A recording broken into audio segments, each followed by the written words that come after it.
Aê, pessoal, estamos de volta. Tudo tranquilo? Tudo bem com vocês? Estamos junto. Professor Dário Alencar, da disciplina de Geografia. Bem, no nosso último vídeo a gente começou a trabalhar com vocês os aspectos naturais do continente europeu. Massa, a gente viu um pouco de relevo. Foi incrível. Sucesso total, não foi? Beleza? Então vamos lá. Hoje a gente vai trabalhar um pouco da chamada hidrografia do continente europeu. Tá massa? Então vamos na mesma linha, devagarinho, com os slides, acompanhando os slides. Valeu, pessoal. Tamo junto. Simbora aí. Por favor, foco nos slides. Vamos lá. Então, hidrografia do continente europeu. Bom, a gente tem aqui o primeiro mapa identificando já alguns rios. Você observa, né, os mares, pelo menos, a localização do continente em relação aos oceanos e mares, né? Aqui a gente passa rapidamente, beleza?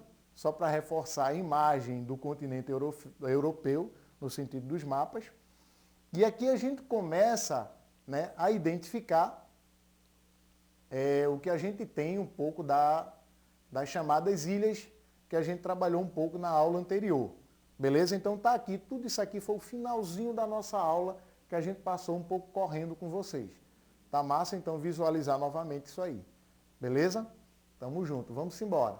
Então estou passando rapidamente, porque a gente já viu isso aí no finalzinho da outra aula. Bom, então falando sobre a hidrografia, foco aqui pra gente, muito obrigado. Falando um pouco da hidrografia, a gente tem que entender alguns aspectos.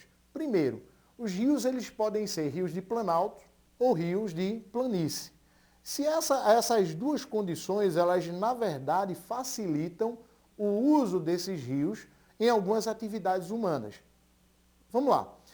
Se o rio é de planalto, ele naturalmente é um rio que ele potencializa a condição de ser usado para a produção de energia. Tá beleza? Por exemplo, as grandes hidrelétricas, né, melhor condição quando o rio é de planalto, ok? Porque são aproveitadas exatamente essas condições de declive. Mas, por exemplo, quando o rio ele é de planície, ele facilita muito mais a condição dos transportes. Tá beleza? Então, o que acontece? Um rio de planície predomina, né, a atividade de transporte, o transporte hidroviário. Isso é uma condição muito boa, ou excepcional, ou massa, porque ela acaba diminuindo ou reduzindo um pouco o custo dos transportes, principalmente no produto. Tá ok? Entendido isso aí, a gente vai passar com as informações aqui dos nossos slides. Tamo junto? Vamos lá. Então, ó, os rios europeus, eles não se destacam pela grande extensão, mas pelo volume de água e sua importância como via de transporte. Aquilo que a gente havia falado. Oh, massa! Tamo junto na questão das planícies. Então, apresenta cerca de 75 mil quilômetros de vias fluviais. 43.500 quilômetros são constituídos por canais. Vale uma ressalva aqui na nossa aula, que também tem o seguinte, olha, os rios de planaltos, eles também podem ser utilizados para transporte. Pode, Dário? Pode sim, mas para isso é necessário, né, uma obra de engenharia chamada de eclusa. A eclusa, na verdade, numa forma um pouco mais simplista de entender o tema, é o que eu diria de elevador de navios. Ou seja, o navio adentra o espaço da eclusa, é bombeada a embarcação adentra o espaço da eclusa, é bombeada uma parte de água, e essa água vai elevar o nível, né, da embarcação até o nível que tem o nível mais elevado. Então a embarcação sai do nível mais baixo para um nível mais elevado. E isso aí, na verdade, o que proporciona isso aí são as eclusas. Ok? Simbora? Vamos lá. Foco no slide. Então a gente tem aqui, ó, os três principais rios europeus. Então, ó, são eles o rio Danúbio, o rio Volga e o rio Reno. Ok? Nós vamos falar um pouquinho de cada um deles agora. Tá massa? Simbora? Vamos lá para o slide. Então, ó, o rio Danúbio ele nasce na região da Floresta Negra, a mais de 60 metros de altitude e deságua no Mar Negro. Dos seus 2.858 quilômetros de extensão, 2.450 quilômetros são navegáveis em qualquer época do ano, ok? Existe um outro fator também importante, foco aqui na gente, obrigado. Existe um outro fator também importante que a gente deve destacar, são as condições climáticas. Então, pessoal, por exemplo, se a gente está num clima de condição temperada, como é parte do clima europeu, predominante no continente europeu, desculpem, tudo bem. Mas se a gente está num clima frio, um clima polar, por exemplo, aí o clima é cruel. Por quê? Porque ele pode congelar essa via, pode congelar esse rio. Ok? Um destaque para a gente. Então, a gente tem que ele é navegável em qualquer época do ano. Isso destacando a questão do inverno.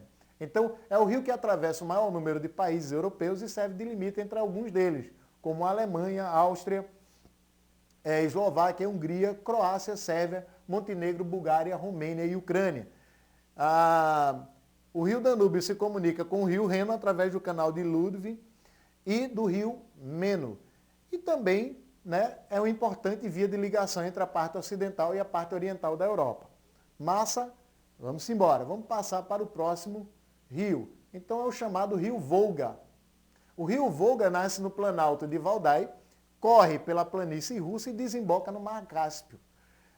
Tem 3.701 quilômetros de comprimento e é o rio mais extenso do continente. Destaque para isso, viu? Navegável em quase todo o seu curso. Suas águas permanecem congeladas durante boa parte do ano. Está aí o nosso destaque com a relação do clima. Beleza? Tamo junto, vamos embora. Por fim, a gente tem o rio Reno. Né? Em seu curso foram construídos usinas hidrelétricas, junto ao seu principal afluente na Alemanha, o rio Ruhr, localiza-se o maior complexo industrial da Europa.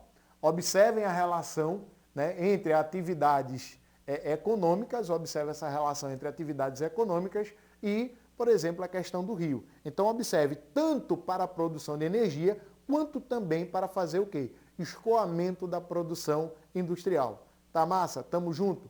Não esquecer também da questão dos transportes de pessoas. Tá massa? Vamos embora. Então, que permite o escoamento de vários produtos a custos bem menores do que por outras vias.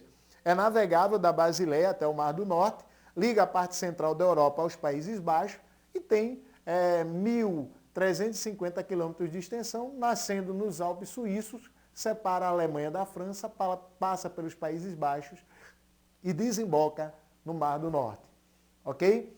Então, pessoal, a nossa aula se encerra com um desafio, né? E esse desafio tem tudo, observa, a gente correlaciona o nosso tema aos desafios. Então, pesquise e escreva em seu caderno o nome dos principais rios da Europa, né? Inclusive Vesúvio está no nosso relevo. Poxa vida, por que eu falei isso, né? E do município de Jaboatão dos Guararapes. Ok, pessoal? Bom, estamos finalizando nossa aula de hoje. Obrigado mais uma vez. Tamo junto e até o próximo momento da gente. Grande abraço.